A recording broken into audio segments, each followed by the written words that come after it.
ఈరోజు భారతదేశంలో ఒక యుద్ధ వాతావరణం అనేది ఏర్పడింది. మరి సరిహద్దు ప్రాంతంలో మనం చూసుకుంటే కనుక భారతదేశానికి పాకిస్తాన్కి ఒక భీకర పోరు అనేది జరిగే అవకాశాలు అనేది మనకు ఇటు ప్రింట్ మాధ్యమాల ద్వారా కానీ సోషల్ మీడియా ద్వారా కానీ మనకు తెలుస్తా ఉన్నది. సో ఈ సమాచారాన్ని దృష్టిలో పెట్టుకొని ఈరోజు ప్రతి ఒక్క భారతీయ పౌరుడికి కూడా కొన్ని జాగ్రత్తలు అనేది అవసరం. ఎందుకంటే భారతదేశంలో ఈ రోజే కాదు, గత 2 డికేడ్స్ నుంచి కూడా ఎన్నో తెలిసి తెలియక మనం అప్రమత్తం లేక ఇటు పాకిస్తాన్ ప్రేరేపిత ఉగ్రవాద సంస్థలు అనేది మన పైన ఎన్నో దాడులు చేయడం, దానివల్ల ఆ ముష్కరుల దాడుల వల్ల ఎంతో మంది అమాయకుల ప్రాణాలు కోల్పోవడం అనేది జరిగింది. సో ఈ యుద్ధ వాతావరణంలో ఇప్పుడు అమాయకుల ప్రాణాలు అనేది కోల్పోకుండా మరి ప్రతి ఒక్కరు కూడా అలర్ట్ గా ఉండాల్సినటువంటి సమయం. సో ఈ అలర్ట్ అనేది ఏ మాదిరిగా ఉండాలనుకుంటా కనుక ముఖ్యంగా మనము ఫస్ట్ మన పరిసర ప్రాంతాల్లో ఉన్నటువంటి ఎవరైనా ఉగ్రవాద మూకలకు సంబంధించినటువంటి లింక్ ఉన్నటువంటి వ్యక్తుల సమాచారం ఒకవేళ మనకు అందితే కనుక అది పోలీసు అధికారులకు సమాచారం అందించి మన చుట్టూ అవాంఛనీయ సంఘటనలు చోటు చేసుకోకుండా ఒక భారతీయ పౌరుడిగా మనం నిర్వర్తించాల్సినటువంటి అవసరం ఉంది. అదే మాదిరిగా మనకు ఎక్కడైతే కొన్ని అనుమానం ఉన్నటువంటి వ్యక్తులు కానీ ఏమైనా సంచరించినప్పటికీ కూడా అట్లాంటి ఇన్ఫర్మేషన్ ఉంటే పోలీస్ అధికారులకు అనేది మనం షేర్ చేయాలి. అదే మాదిరిగా ఈ యుద్ధ సమయంలో ఎట్లా ఉంటుందంటే మన భారతదేశానికి సంబంధించినటువంటి ఎటువంటి సీక్రెట్ని కూడా ఏ స్థాయిలో కూడా ఎవరైతే ఇటు మిలిటరీలోనే కానీ లేకపోతే నావీ దళాల్లో కానీ పనిచేసిన వాళ్ళకు ఉన్నటువంటి భారతదేశ రహస్య సమాచారాన్ని ఎట్టి పరిస్థితుల్లో కూడా ఈ సోషల్ మీడియా ద్వారా కానీ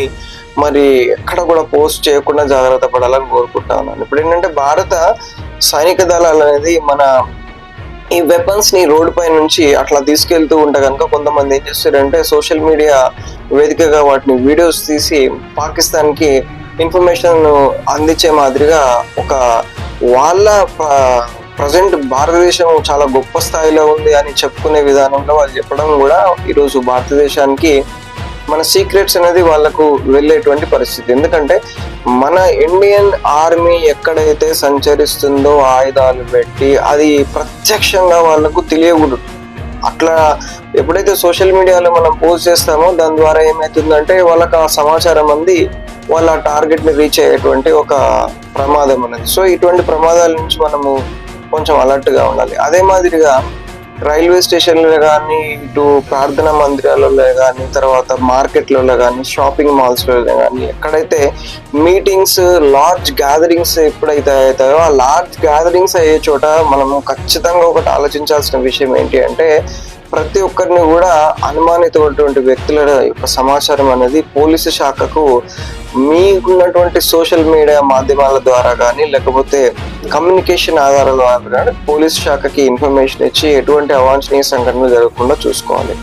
ఇంకా మెయిన్గా ఏంటంటే కొన్ని బస్తీ వాతావరణంలో కానీ ఇటు కాలనీ వాతావరణంలో కానీ అపార్ట్మెంట్ కల్చర్లోనే కానీ మరి కొంత ఎవరైతే ఇన్సెక్యూర్ పర్సన్స్ ని మనము ఐడెంటిఫై చేస్తామో వాళ్ళని కూడా మీరు ప్రతి ఒక్క చోట ఇన్ఫర్మేషన్ ఇవ్వాలని కోరుకుంటా ఉన్నాను. అదే మాదిరిగా ఇన్ కేసు ఒకవేళ కనుక యుద్ధం తీవ్రతరం అయితే ఏంటి పరిస్థితి అని చూసుకుంటే కనుక ప్రతి ఒక్కరి దగ్గర ఆరోగ్యవంతులైనటువంటి పేరెంట్సే కానీ అనారోగ్యవంతులైనటువంటి పేరెంట్సే కానీ కొంతమంది నిస్సహాయ స్థితిలో వాళ్ళకి మెడికేషన్ రిక్వైర్మెంట్ ఉన్నటువంటి ప్రతి ఒక్కరు కూడా మనకు ప్రతి కుటుంబంలో కూడా ఉంటారు. సో తదనుగుణంగా ఈ యుద్ధ సమయంలో ప్రతి ఒక్కరి ఇంట్లో కూడా మనము రేషన్ అనేది కొంత పరిమాణం అనేది ఎంతైతే అవసరం ఉందో అంత అవసరం ఉన్నటువంటి పరిమాణంతో మనం ఇంట్లో నిల్వలు ఉంచుకోవాల్సినటువంటి అవసరం ఉంది. అదే మాదిరిగా డబ్బులు అనేది కూడా లిక్విడ్ క్యాష్ ని కూడా పెట్టుకోవాలి. ఎందుకు అంటే ఇంకోటి ఏంటంటే ఒకవేళ మనకు ఈ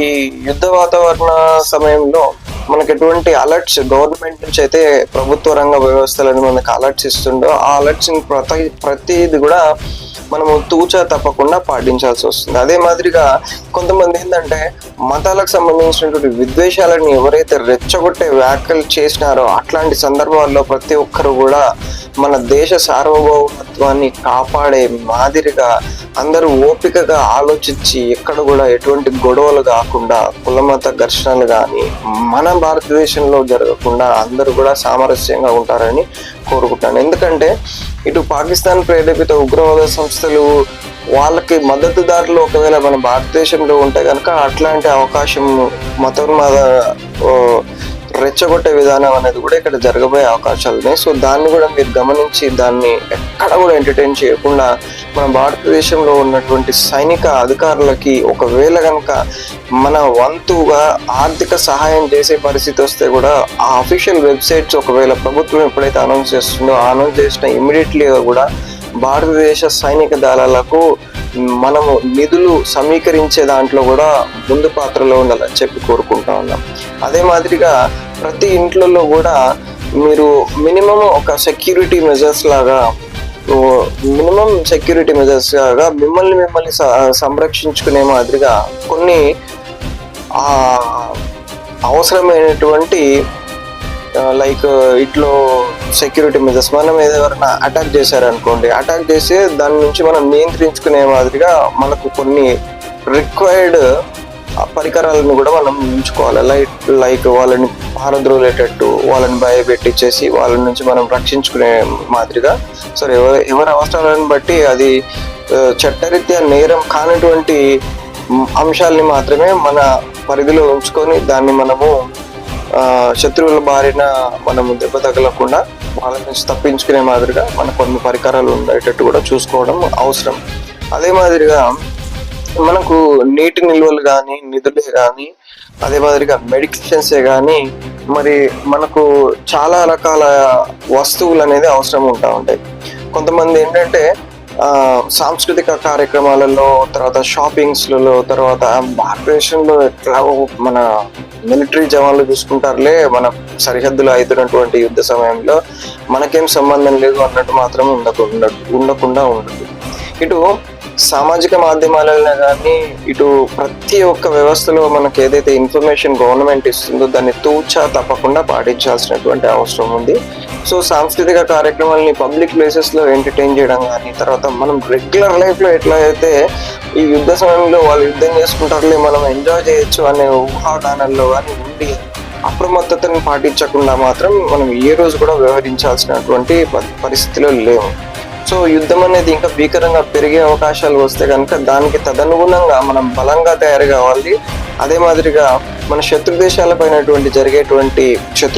మనపైన చేసేటువంటి ఏదైతే కుట్రలు కుయుక్తులు ఇవన్నిటిని మనము మన సిక్స్త్ సెన్స్ తోటి గమనించి దాన్ని మనం తిప్పికొట్టే ప్రయత్నం చేయాలి తప్పించి మన జనాభా కానీ మన ప్రాంతంలో నివసించే ప్రతి ఒక్కరిని కూడా అన్నదమ్ములుగా మరి వాళ్ళని అక్కా చెల్లెలుగా అందరినీ ఒక కుటుంబంగా భారతీయ బిడ్డలుగా అందరూ స్వీకరించి మనమంతా ఒకటి, మన జాతి ఒకటి, భారతదేశ పౌరులమంతా ఒకటి, భారతదేశాన్ని ఎవరైతే ఎదిరించాలని మనల్ని అనగదొక్కాలని ప్రయత్నం చేస్తున్నారో మనమంతా జాతీయతా భావంతో, ఏకతా భావంతో అన్ని కుల మత జాతి వివక్ష రాజకీయ ప్రతి ఒక్క అంశాన్ని కూడా దూరం చేసుకొని కేవలం మానవతా దృక్పథంతో మనం భారతీయులం అనే ఒకే ఒక నినాదంతో ఈ భారతదేశ యుద్ధ సమయంలో అందరూ కూడా ఏకతా భావనతో ఉండాలని చెప్పేసి కోరుకుంటున్నాను. అదే మాదిరిగా మీ పరిధిలో ఉన్నటువంటి అంశాలని పోలీసు శాఖకు అనేది 100% టైం టు టైం ఇన్ఫర్మేషన్ ఇస్తూ ఉంటే కనుక మీ ఏరియా అనేది అలర్ట్ గా ఉంటుంది, విజిలెంట్ గా ఉంటుంది. సో అవాంఛనీయ సంఘటనలనే జరగకుండా ఉంటది. సో ప్రతి ఒక్కరు కూడా వీలైనంత మటుకు ఈ వీడియోని కొంతమందికి షేర్ చేసి ఇది విలువైన సమాచారం అనిపిస్తే కనుక దయచేసి మీరు అది చేస్తున్నాను. ఏది ఎప్పుడు ఏమున్నప్పటికీ కూడా ఏ మనిషి మనకు కరోనా మూమెంట్లో చూసుకుంటే కనుక ఆ రోజు అది ఒక దుర్మార్గమైనటువంటి ఒక చర్యగా మనం తీసుకోవడం జరిగింది. మరి ఇది ఏంటంటే ప్రత్యక్ష యుద్ధం. ఈ ప్రత్యక్ష యుద్ధానికి మనం ఎంత జాగ్రత్తగా ఉంటే ఎంతమంది భారతీయుల్ని మనం కాపాడుకున్న వాళ్ళం అవుతాము. రేపు భారతదేశ స్థాయిని గొప్ప స్థాయిలో పెట్టగలిగినటువంటి ఒక యువతగా కానీ భారతీయ పౌరులుగా కానీ మనకంటూ ఒక గుర్తింపు మిగిలిపోతుంది. So thank you very much friends. అందరూ కూడా ఈ యొక్క వీడియోని షేర్ చేయాలి. ప్రతి ఒక్కరు కూడా అలర్ట్ గా ఉండాలని చెప్పి కోరుకుంటా ఉన్నాను. యువతనే కానీ మరి అన్ని ఏజ్ గ్రూప్స్ పీపుల్ కూడా అలర్ట్ గా ఉండాలని కోరుకుంటున్నాను. Thank you. మీ సత్యమూర్తి.